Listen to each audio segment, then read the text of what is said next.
Hi, this is Jay Morin, Keller Realty. So we're working on a sheetrocking project. We're covering over some old, kind of very thin, janky sheetrock with another sheetrock surface. One of the things I like to tell people, don't do this.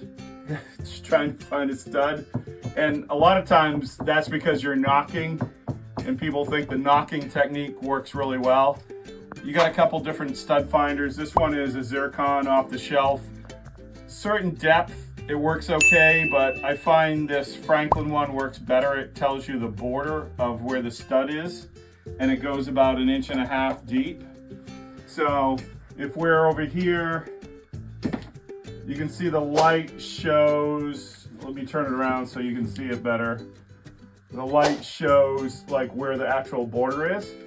So instead of doing this, trying to find a stud, we can actually find it and we're right in. So, and then we know that that is going into the stud and it's gonna be solid, right? And we countersink it just a tiny bit. And when you go to do the mudding, it's so much better because you don't have nails popping on you. So check us out on the Realty Flannel channel. Have a great day and be well.